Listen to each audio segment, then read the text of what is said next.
this is an iHeart podcast. Guaranteed human. Well, the holidays have come and gone once again, but if you've forgotten to get that special someone in your life a gift, well, Mint Mobile is extending their holiday offer of half off unlimited wireless. So here's the idea. You get it now, you call it an early present for next year. What do you have to lose? Give it a try at mintmobile.com/switch. Limited time 50% off regular price for new customers. Upfront payment required. $45 for 3 months, $90 for 6 months, or $180 for 12-month plan. Taxes and fees extra. Speeds may slow after 50 gigabytes per month when network is busy. See terms. This Sunday, iHeartRadio brings you live to Levi's Stadium in Santa Clara for the Super Bowl 60 tailgate concert, presented by NetApp. It's the ultimate pregame party, featuring an exclusive performance from Teddy Swims. Your front row experience will be on iHeartRadio stations across the country and the free iHeartRadio app this Sunday at 3:30 Eastern, 12:30 Pacific. Then, after the concert, tune in to the Super Bowl 60 pregame show on NBC.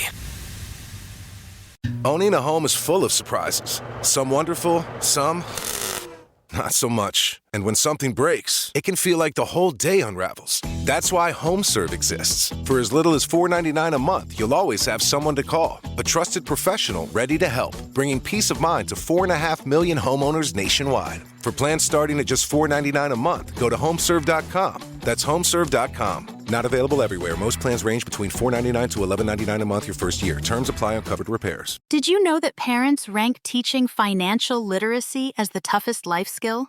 That's where Greenlight comes in, the debit card and money app made for families. With Greenlight, you can send money to kids quickly, set up chores, automate allowance, and track spending with real-time notifications. Kids learn how to earn, save, and spend responsibly, while parents have peace of mind, knowing smart money habits are being built with guardrails in place. Try Greenlight risk-free today at greenlight.com/iHeart. That's greenlight.com/iHeart.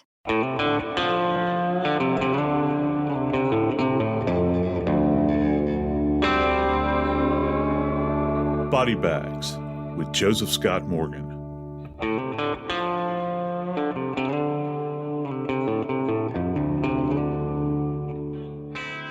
Early in the morning on October the 19th, 2019, in a little town in Idaho, a lady who was in her late 40s was found deceased, and for whatever reason, still remains a mystery to this day.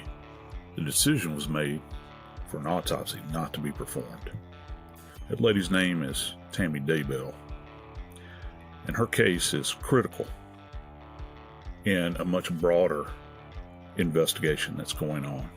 As a matter of fact, the absence of an autopsy in that case could have severe repercussions moving forward. Today, we're going to be discussing autopsies, what they are, who makes the determination as to when they occur, and I'm going to tell you a little bit about my background with autopsies. I'm Joseph Scott Morgan, and this is Body Bags. I've been involved in death investigation for the majority of my adult life, either working in the morgue, out in the field as an investigator, or now as an academic, talking about medical legal death investigation every single day that I walk into school. And my friend Jackie Howard, who's the executive producer of Crime Stories with Nancy Grace. Jackie, we've talked about autopsies a lot, haven't we? We have, Joe. And the more that we talk about it, the more that I want to know. As we laid out our plans for what we wanted to discuss today, the questions just started pouring. So I figure the best place to start is with a simple question. What is an autopsy? An autopsy is essentially, there's another way to put this. It's essentially a post-mortem examination. And that's in a very, very broad sense. But when you hear the term autopsy, it conjures up images of an old, dilapidated morgue. You've got morgue personnel running about. There's coolers where bodies are stored, and generally a stainless steel table. And that's not too far off the mark. But we have to understand that when we conduct an autopsy, we're trying to determine what exactly happened, what brought about the death of an individual that was not necessarily otherwise explained. And so when you begin to go down this road in the autopsy suite, some people, interestingly enough, historically, they've referred to in the historic record as doctors that do autopsies. They'll refer to them as surgical pathology. And surgical pathology now means like you've got a doctor that goes up to surgery that's a pathologist and they look at frozen sections of tumors that have been removed from people. They'll look at them instantaneously and try to give you a diagnosis. But there is a part to surgical pathology that goes along with autopsy examinations, where pathologists will engage in literally the dissection or prosection of human remains to try to determine what exactly brought about the death, because absent those clinical diagnoses that you arrive at by virtue of doing these examinations, you don't actually have a final or fatal diagnosis. The biggest questions that families have, that communities have, is absolutely what happened? How did they die? When did they die? What was the mechanism that brought about their death? And hopefully through an autopsy, you can make that determination. One of the things that you said just then, Joe, really caught my attention, and it was having to do with when an autopsy is done and when is it not done. I find it really interesting in the Tammy Daybell case, as you mentioned, that an autopsy was not initially done. Who determines that?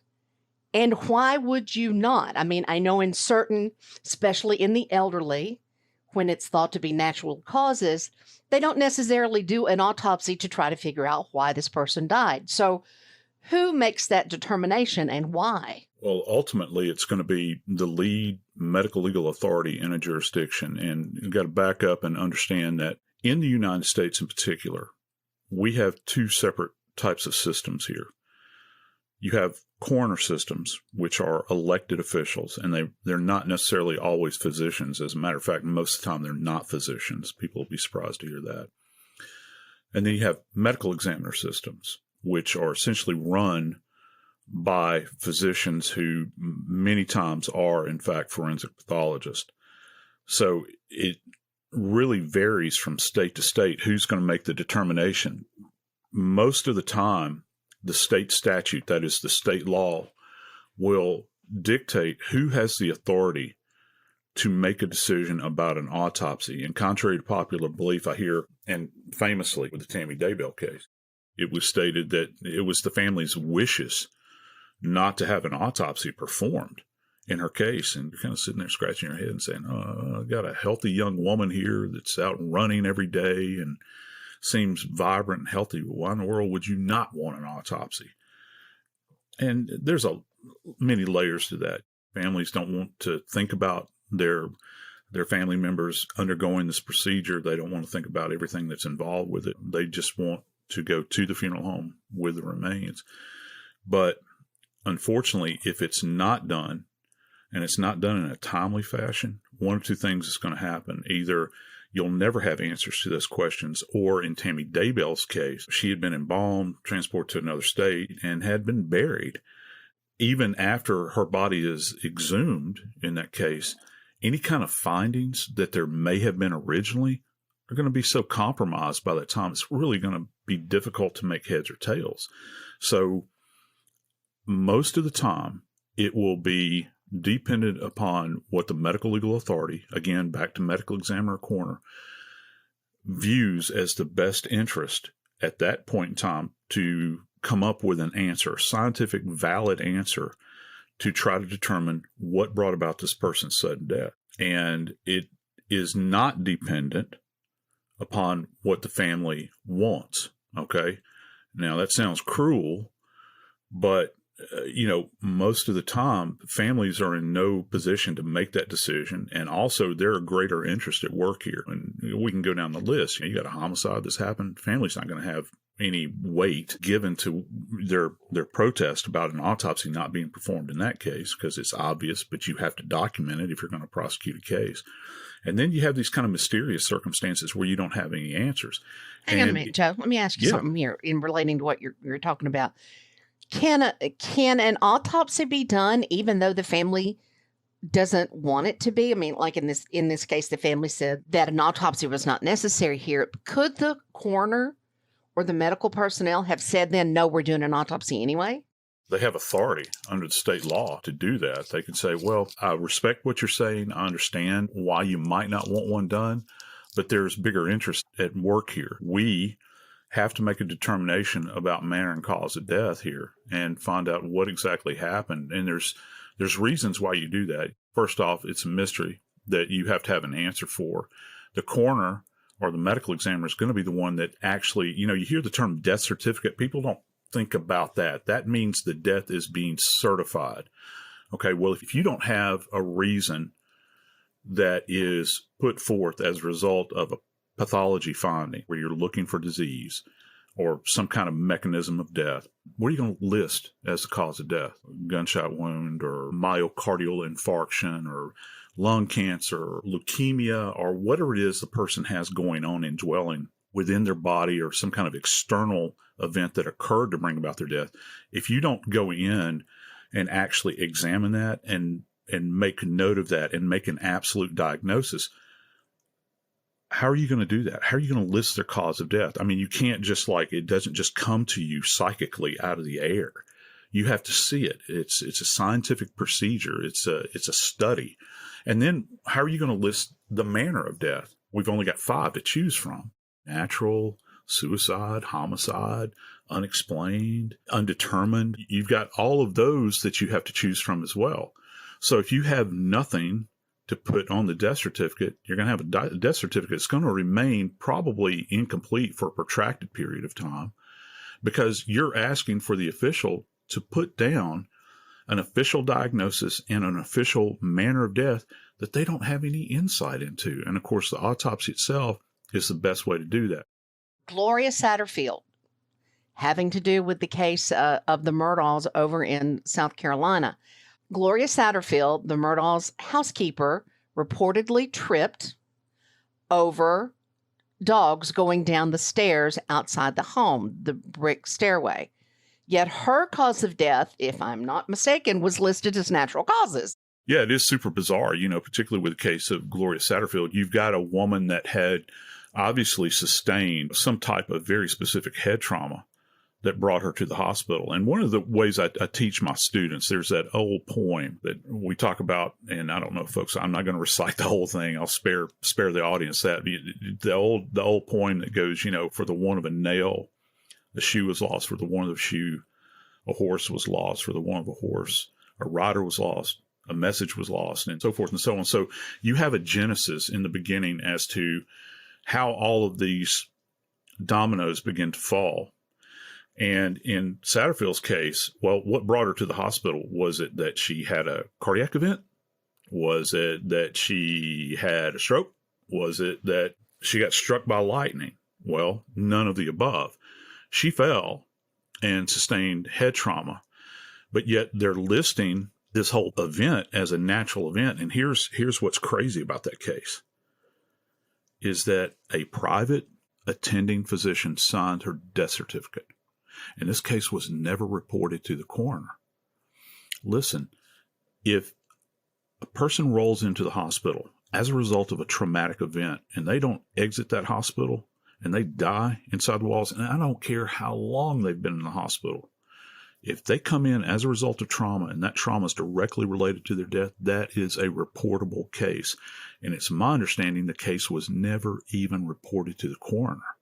And that's a problem because the coroner is not aware. They can't make a decision about whether or not an autopsy should be performed or she had been in for a while. So they're going to request the records and examine the records, all of the imaging, everything that comes along with that. And they'll sign the death certificate. But, a private physician can't list a traumatic cause of death, and they can't qualify a traumatic cause of death. So private physician can't say blunt force trauma and the manner of death is homicide or accident. That'll get rejected. Most of the time, that's going to be rejected by the state health department or whoever handles all of the paperwork, the public health agency that handles the paperwork for the state. And that's why it always goes back to the coroner. But if the coroner is not aware of it, the death has not been reported, that's going to be a problem going forward. So then the question begs to be answered. Once a decision is made to do an autopsy, is what kind of an autopsy is there going to be? If it's an autopsy, is it always the same? Do you start with A through Z? Or are there truly different kinds of autopsies? There are different degrees to autopsies. When you bring a body into a morgue, for instance, you can do what's called an external examination, which means that the body will be completely photographed as is upon arrival. That means with clothing on, okay? Some places actually do x-rays just so that they have them. You disrobe the body. The pathologist and their assistant do a complete and total examination of the body unclothed. Then, in addition to that, you're going to draw samples for toxicology. And what these are going to be is you'll draw what's referred to as heart blood. Most of the time you're going to try to, and this is externally, and it's drawn from the aorta. So folks will find their collarbone on the left-hand side and go down the intercostal spaces, which is kind of the muscle in between each rib group, and go down about the third intercostal space in the ribs on the front side, okay, adjacent to the sternum. There will be a needle inserted there, and it will go into the aorta, which is the big vessel that comes off, that curved vessel that comes off of the top of the heart. And it takes practice to learn how to do this, but over a period of time, we do it by touch. It's something that we can do, and then you draw blood out of that area. And then we take another needle and we draw externally, we will draw urine. And finally, we'll draw vitreous fluid, which comes from the eye. And all of those fluids are submitted for toxicology, and we'll run the entire panel. But to the broader question here, that's the first kind of stop along the continuum where we're doing an external examination. And it doesn't rise to the same level as a full autopsy or even a partial autopsy, which I'm not a fan of. But you just do the external examination, you draw the fluids, and then those are submitted generally to either a local hospital or state crime lab, and you run a drug panel. And you already have a suspicion. If you're going to do an external examination, you already have a suspicion that you might know what the cause of death is, but you just want to rule out everything else. Any kind of external trauma, maybe the person died and they weren't found for a while. And then you'll move forward. Maybe you can even get to private physician if it's a natural death, which if you're not doing an autopsy, it's probably a natural death. The private physician can sign the death certificate, and they'll list a specific cause of death. Again, back to acute myocardial infarction, which is essentially a fancy way of saying heart attack. And that is classified as a natural death. Now, you'll have events that a pathologist will make a decision, or the ME or the coroner will make a decision, we're only going to do a partial autopsy. And I have a problem with this because it's like you've got 1 foot in the water and 1 foot in the boat. If you're going to do it, commit to it, do it. And there are even cases like if you have suicides, for instance, subject has sustained a gunshot wound to the head. They might only, in certain jurisdictions, they might actually only open the head, for instance, and retrieve a projectile. And then they don't touch the rest of the body. And that's a problem. It can be a problem. Everybody needs to understand this. Foundationally, in the medical legal world, our supposition is this: in everything that we do, we work under this big banner that says every death, not some deaths, not a few deaths. We, from Jump Street, we go forward with this idea that every death is, in fact, a homicide until we can prove otherwise. Okay? Because if you start out at that really intense high level of trying to make a determination about homicide, as you kind of make your way through these checklists that we have, you get to the next level, maybe accident or suicide, and then you get to maybe natural. And you've kind of checked the boxes along the way. You have to be able to effectively rule all these things out. So back to this idea of a partial autopsy. If you're only going to do a partial autopsy, why? Why not go ahead and do the entire autopsy? And that way it's complete. It's only going to take you maybe another 45 minutes to an hour to get everything done. And it can lead to problems down the road. You'll have people saying, well, they had this problem or they had that problem. Why didn't you look at this? And while you have the body there in front of you, you go ahead and you do the whole thing.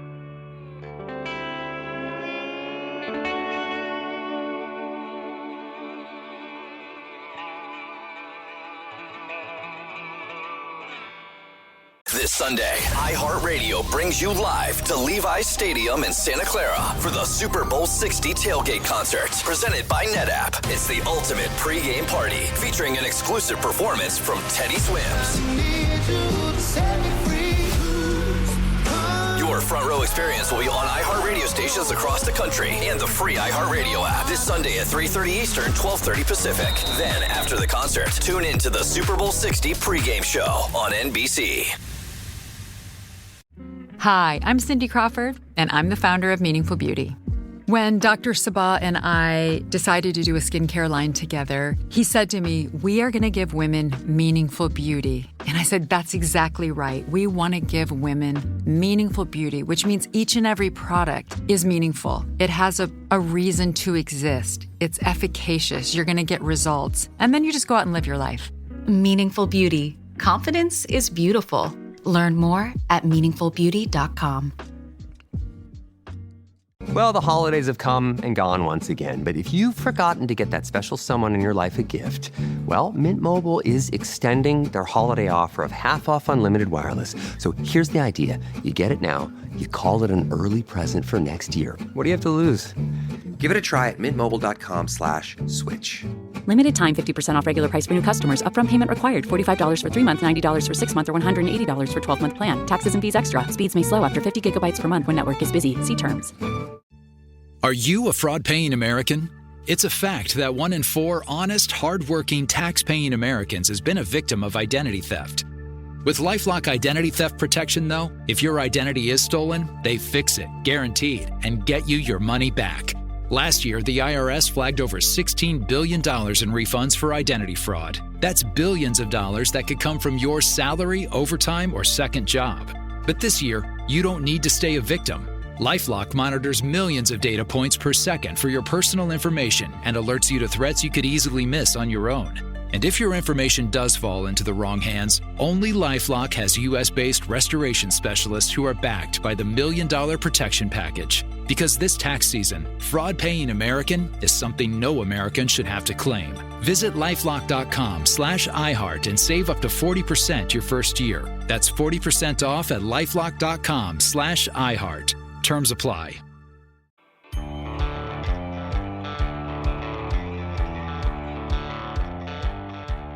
I engage in these discussions many times with my students at Jacksonville State where I teach, and they'll say, Professor Morgan, how did you get into this environment? How did you start doing this? How did you start working in the morgue? Why did you choose to be in the morgue? Let me tell you something, and hear me right.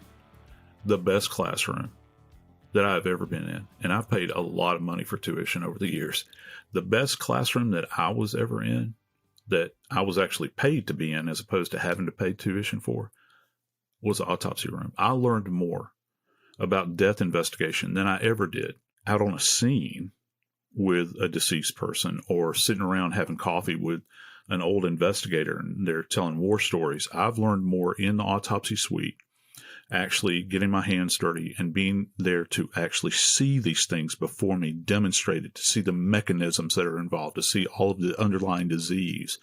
You can't have a better environment in which to learn in. Okay, then lay this out for me, Joe.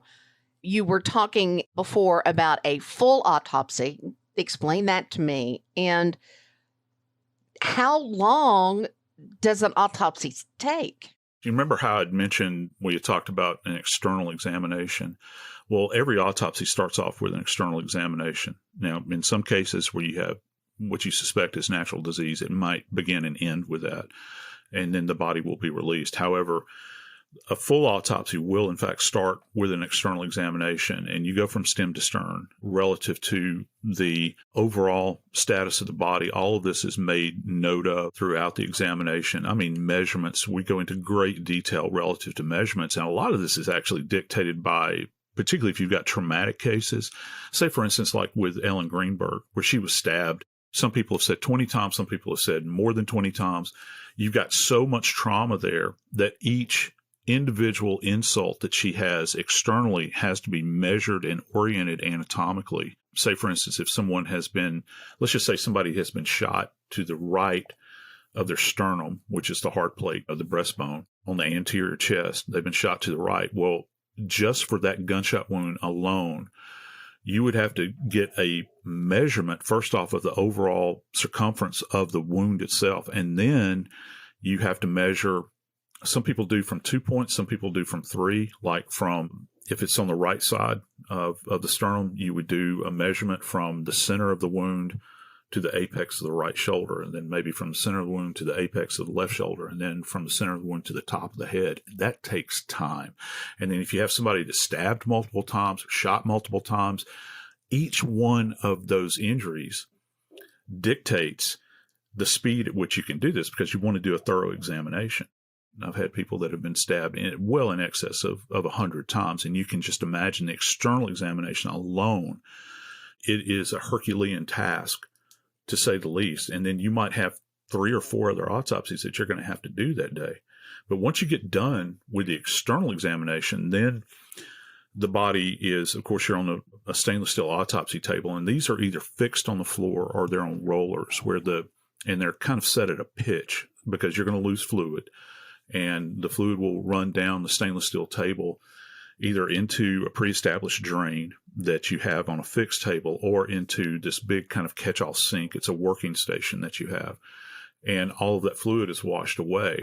And you'll have multiple autopsy stations. You go to one of these really big shops in large metropolitan areas, and they might have the ability to have 5 autopsies, say, for instance, going on at one time. And you might have multiple physicians, multiple autopsy assistants, photographers, everybody doing these examinations all at one time, particularly if you're talking about like a mass casualty event or if it's a really, really busy day. And so after the external examination is done, essentially the chest and the abdomen are opened, and we use what's referred to as a standard Y incision. And so it forms a Y where you make a diagonal cut from the apex of the left shoulder, the apex of the right shoulder, down to mid-sternum. And why is that, Joe? Well, because it enables us to effectively remove back or retract that external layer of tissue, which includes skin, the subcu fat, all of the muscle tissue that's indwelling, and it reveals everything. And also the body is on what's called, it's blocked in the back. You have kind of these rubber blocks. You put them beneath the shoulder blades, and it hyperextends the chest so that the shoulders kind of fall to the side. The body really opens up, and you can appreciate, once you get the body open, you can appreciate all of the viscera, and that's the internal structures, very well. They can all be visualized in place, and you want to be able to see it. I mean, just imagine, if you will, you've got someone that has been shot, and let's say they're shot in the left side. If people will put like their finger beneath their armpit on the left side, and that bullet travels from the left, and it travels maybe slightly upward from below to above, and it almost transects the body, which means it cuts across the entirety of the midline of the body, and it exits out beneath the right armpit. You've got all of these structures that are impacted, and let's think what structures might be. Well, you've got the left lung, which has only 2 lobes because the heart's on the left side. It may go through the heart. Then it's going to go through the right lung, which has got 3 lobes. And then it's going to exit through all of that tissue. And you have to track that wound and see what structures are impacted by this. Because what you're looking for is, when you make that final diagnosis of what led to death, was it simply the lung that was impacted? Was it the heart? Or was it in total all of these structures being impacted? Say, for instance, if it penetrated the heart, was that injury that was sustained as a result of that gunshot wound sufficient to cause more of an instantaneous death, or did this individual linger? What you're describing for me here is an autopsy is a lengthy procedure. Oh, yeah. Yeah. Particularly when you've got these highly complex cases where you've got multiple trauma. Now, you might, if you have a case, for instance, where an individual is, say, this is very sad, but we do more of these than anything else, I would imagine, as far as trauma goes, and those are suicides. Well, you've got a single self-inflicted gunshot wound, or at least you think that it might be, but remember, our starting point is every death is a homicide until we prove otherwise. you've got a single bullet in that case, and you track that bullet, and let's say it's a self-inflicted gunshot wound to the head. Well, maybe they're right-handed. It went from the right side of the head to the left side of the head. Maybe it stayed in, maybe it exited. You're going to track that wound. And beyond that, there's not too much more to discover. You're going to try to rule out any other kind of trauma that may or may not be present. And this, again, goes to another underlying principle within forensics. Negative findings are just as important as positive findings. So an absence of trauma is significant, okay? All right? So if I can say at autopsy that there's no trauma to the neck, well, that's something that has to be made note of. You cannot just assume that people will understand there was no trauma to the neck, because if this thing were to go to court for whatever reason, one of the questions that's going to be asked of the person conducting the autopsy is, well, you don't say anything about what you saw with the neck. Does that mean that you didn't examine the neck, or does that mean that you didn't see anything? Why would you fail? I mean, the neck's pretty significant, right? And you wind up looking like an idiot on the stand. So you cover that. You have to document that there was no trauma to the neck, or that there was trauma to the neck. All of it is part and parcel of a bigger picture. So you're right when you say that these things take time. It's not just the individual trauma that you can see. You also have to document those things that are not there. And that's quite fascinating when you think about it. There's not too many other things in life that you document the absence of something in that sense. I've always been fascinated by that one little point that's very significant in forensic pathology in particular. You were describing autopsy suites in larger areas where they can have multiple tables and autopsies going at the same time. Given the amount of time that it seems to take for each autopsy, and given how many deaths, unfortunately, that most cities see every day, the idea that we see in some cop shows that, hey, can you push this to the top of the line? Does that work? I'm going to be, I guess, kind of cheeky here. I'm going to say that all depends on how many politicians call the officials. Most of the time, you'd want to think, no, everybody waits their turn. But if there are particular high-profile cases that are going on that particular day, you look back historically, I think, and you think about cases like Ron Goldman, for instance, and Nicole Brown Simpson. Well, that was at the LA County coroner where those examinations were done. You would like to think that that particular forensic pathologist and their team that was involved in that case would have been on those two cases and those two cases alone, and that they would have been given as much time as possible. However, I don't think that people appreciate the volume of cases that come through a shop like LA County. That same day, they may have had 20 other autopsies that had to be done. And there is a finite number of forensic pathologists out there. As a matter of fact, depending upon who you ask at any point in time, you'll hear numbers like 550 or 600 board-certified forensic pathologists nationwide. Okay, just let that sink in. And I'm not saying forensic pathologists are smarter than a neurosurgeon, but there are more neurosurgeons out there practicing than there are forensic pathologists. And if you want that level of skill to be performed for an autopsy, you're going to have to really look for these people and attract them to work in a particular area. Because let's face it, you go to the large urban areas, people will apply for those jobs and they'll have availability, they'll have a need for forensic pathologists. But you go to a more rural area, they're not going to have access necessarily to a forensic pathologist because there's so very few. The numbers just dictate that. And so it's really an odd position to be in. And then even if you have a full staff, you get to these areas, these big urban areas where they have huge volumes of deaths and autopsies that have to be performed. Those staffs are overworked many, many times, and it's hard to get people to come into the field. It looks really sexy on TV, and people talk about it. And I have kids that come to me all the time say they want to be a forensic pathologist. But what's fascinating is I've talked to people over the years, and one of the interesting things is that when forensic pathologists go through their training, it's one of those unique kind of educational journeys where the more education you get, essentially, the less you get paid. Okay, so if you just stop at a fellowship or an internship with being a clinical pathologist and an anatomical pathologist, you work in a hospital, you're going to make a lot more than the guy that goes on beyond that training and does a 1-year fellowship in forensic pathology, and you're going to wind up working in a morgue in a city, in an urban area most of the time, dealing with most unpleasant cases you can imagine, and then traveling around and going to court, and you're going to get paid as a government employee. That's kind of one of the little dynamics that, that you're kind of faced with in the medical legal community. Joe, you mentioned surgeons just a second ago. Is an autopsy considered surgery? I think for years it has been regarded as a type of surgery, and you will hear the term autopsy surgeon, particularly going back years and years.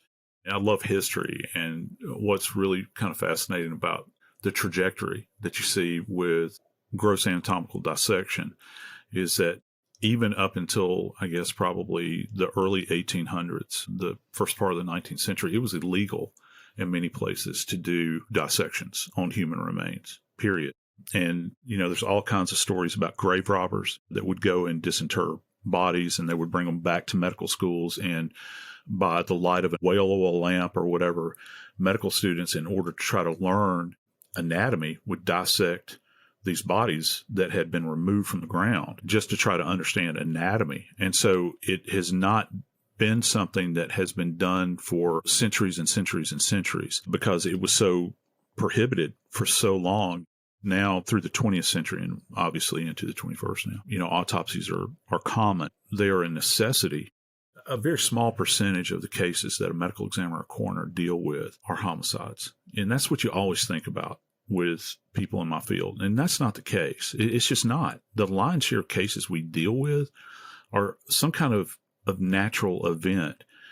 If you don't have an interest in natural disease pathology, looking at bodies where you're trying to make a determination about manner and cause of death, it's not going to be gunshot wounds most of the time. You're going to be dealing with natural disease and trying to make a determination. There's bigger considerations here. Number one is the community in which these people live. Did this person suddenly die because there's some kind of public health issue?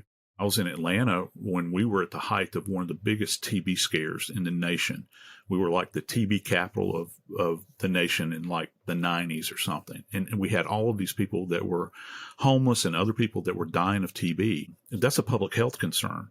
And then you think about broad-ranging other diseases that are out there. I started my career at the height of the AIDS epidemic, and we were terrified to be in the morgue because we didn't know what was going to happen if we stuck ourselves with a dirty needle or cut ourselves with a dirty scalpel, and that does happen. We've all been nicked in the morgue. It's not as clean as people think. It's not as necessarily precise as like a standard surgery, when you go into these environments, because you're doing multiple cases, you're doing them quickly.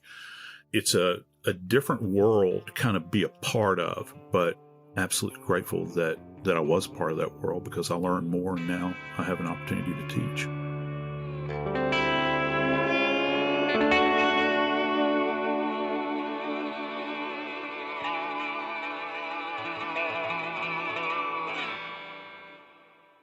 This Sunday, iHeartRadio brings you live to Levi's Stadium in Santa Clara for the Super Bowl 60 tailgate concert, presented by NetApp. It's the ultimate pregame party, featuring an exclusive performance from Teddy Swims. Your front row experience will be on iHeartRadio stations across the country and the free iHeartRadio app this Sunday at 3:30 Eastern, 12:30 Pacific. Then, after the concert, tune in to the Super Bowl 60 pregame show on NBC. Now I'd like to introduce you to Meaningful Beauty, the famed skincare brand created by iconic supermodel Cindy Crawford. It's her secret to absolutely gorgeous skin. Meaningful Beauty makes powerful and effective skincare simple, and it's loved by millions of women. It's formulated for all ages and all skin tones and types, and it's designed to work as a complete skincare system, leaving your skin feeling soft, smooth, and nourished. I recommend starting with Cindy's full regimen, which contains all 5 of her best-selling products, including the amazing youth-activating melon serum. This next-generation serum has the power of melon leaf stem cell technology. It's melon leaf stem cells encapsulated for freshness and released onto the skin to support a visible reduction in the appearance of wrinkles. With thousands of glowing 5-star reviews, why not give it a try? Subscribe today and you can get the amazing Meaningful Beauty system for just $49.95. That includes our introductory 5-piece system, free gifts, free shipping, and a 60-day money-back guarantee. All of that available at meaningfulbeauty.com. Picture chicken nuggets in your head. Okay, now forget them. Because Taco Bell's crispy chicken nuggets are here. And they're nothing like the nuggets you know. All white meat chicken, coated in tortilla chips for that signature Taco Bell crunch. A nugget like that calls for a sauce that can keep up. Introducing Hidden Valley Diablo Ranch. The iconic ranch you love, fired up with Taco Bell Diablo sauce. Bold meets bolder. Ranch meets Diablo, and it works. Crispy chicken nuggets from Taco Bell, a brand new classic. At participating U.S. Taco Bell locations for a limited time only, while supplies last. Did you know that parents rank teaching financial literacy as the toughest life skill? That's where Greenlight comes in, the debit card and money app made for families. With Greenlight, you can send money to kids quickly, set up chores, automate allowance, and track spending with real-time notifications. Kids learn how to earn, save, and spend responsibly, while parents have peace of mind, knowing smart money habits are being built with guardrails in place. Try Greenlight risk-free today at greenlight.com/iHeart. That's greenlight.com/iHeart.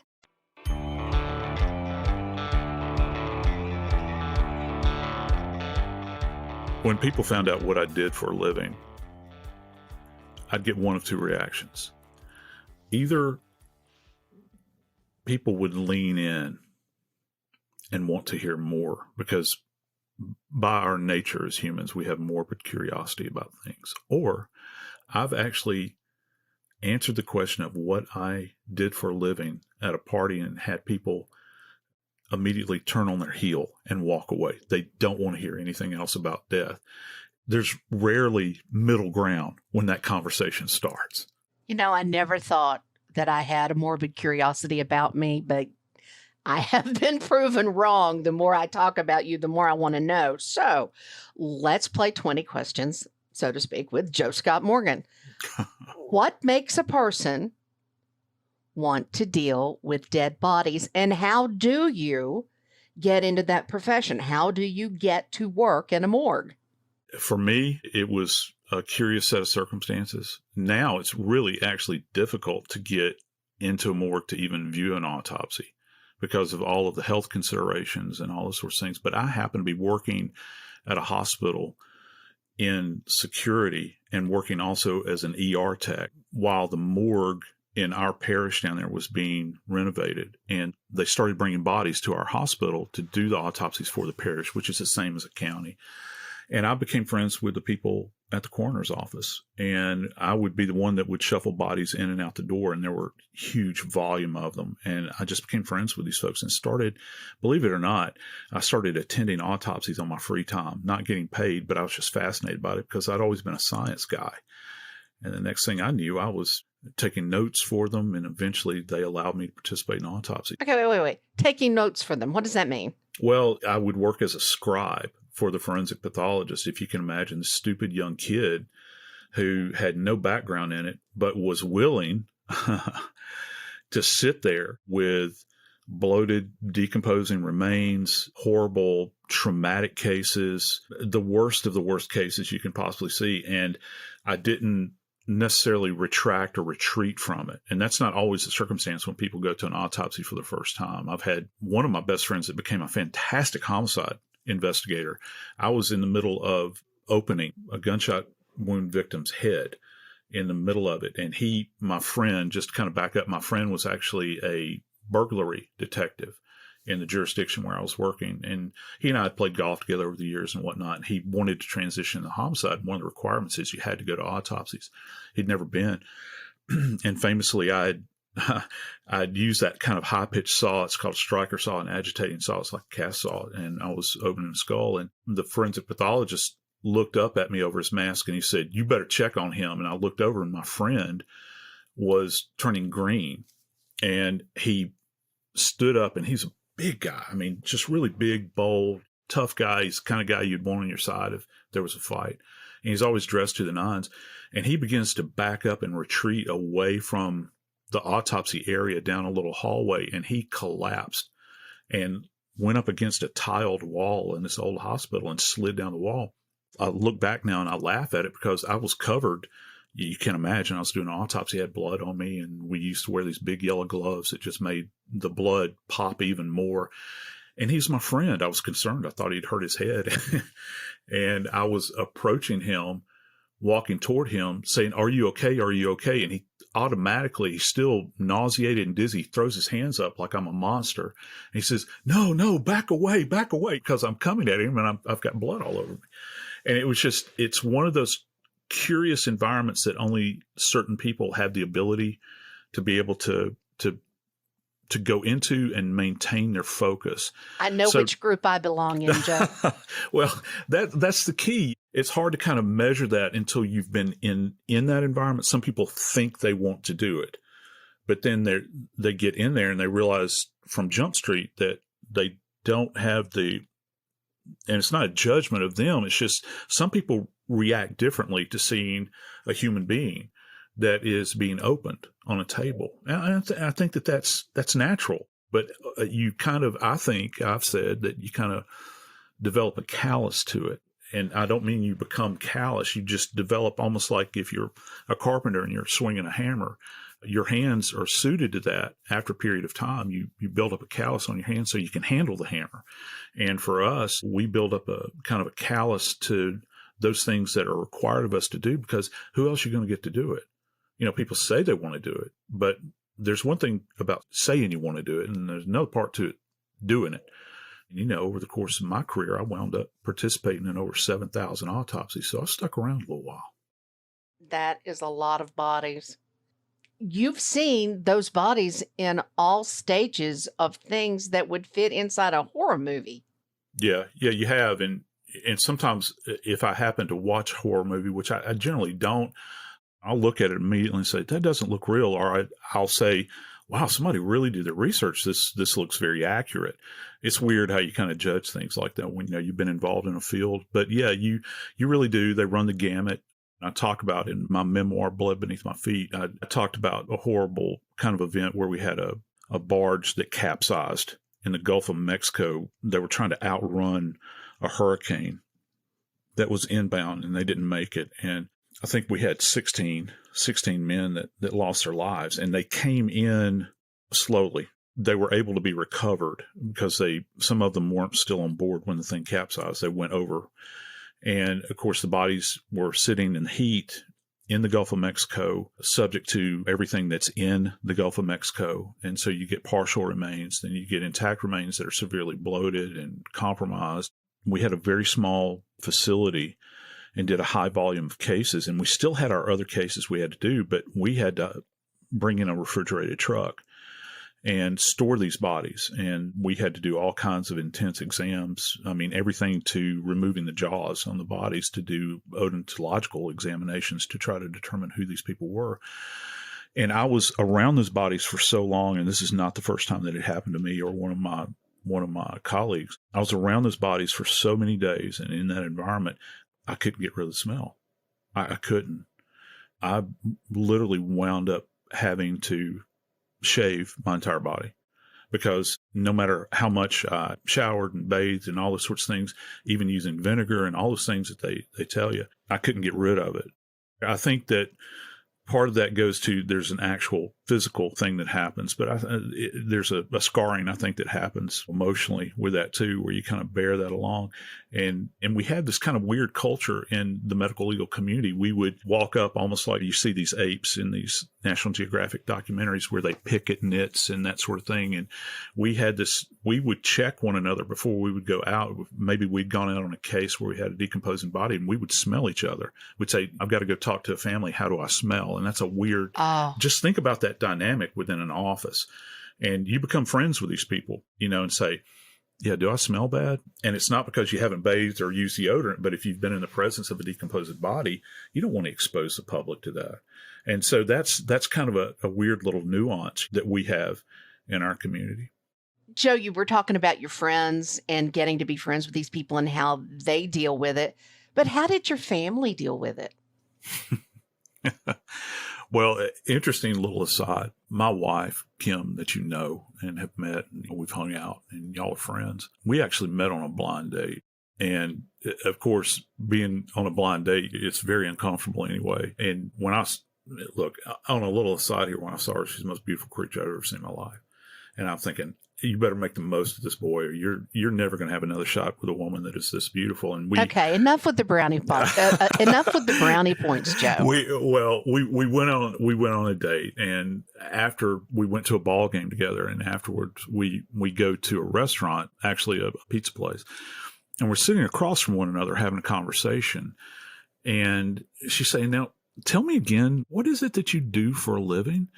And I'm sitting there and I'm describing to her that I work for the medical examiner, which is like the coroner, and we go out and examine the dead and make determinations about who they are because they might be unidentified. And we also do autopsies. That's the way we go about this. And she's kind of sitting there with this open-jawed expression on her face. And I'm thinking, oh my gosh, I've really blown this. And then all of a sudden she looks at me and she says, "Until I met you, I never thought about death." And, you can take anything you want to away from that story, but it's not a good beginning to a blind date. But she found it interesting because most people out there, they don't think about death. They think about their life. And the same with my wife. She didn't think about death. But when you're sitting there with someone that engages in this work every single day, it suddenly comes to full form before you, and you have to consider it one way or another. This is the bottom line for it. It's horrible, horrible business, and you have to make a decision of your own free will if you want to be there or not. And if you decide to be there, then you do the job to the best of your ability, and you understand that you have a unique space that you occupy, providing a service that few other people are equipped to deal with. It doesn't mean that we're any better than anybody else. It just means that we have a set of skills that enable us to tolerate that environment within reason. But on the human side of it, and this happened to me, it wears on you. The human mind is only equipped to deal with so much horror. We're not created that way. We're not equipped that way. You hit tolerances. And I know personally, I can't speak for any of my colleagues, but I know personally I paid a tremendous price with constant nightmares, panic attacks, and all those things that came along with a diagnosis of PTSD at the end of my career. But even though I went through all of that, I wouldn't trade it for anything in the world, because now I'm at a point where I get to talk about it, where I get to teach about it. And it is quite possibly the best thing in the world for me. I'm Joseph Scott Morgan, and this is Body Bags.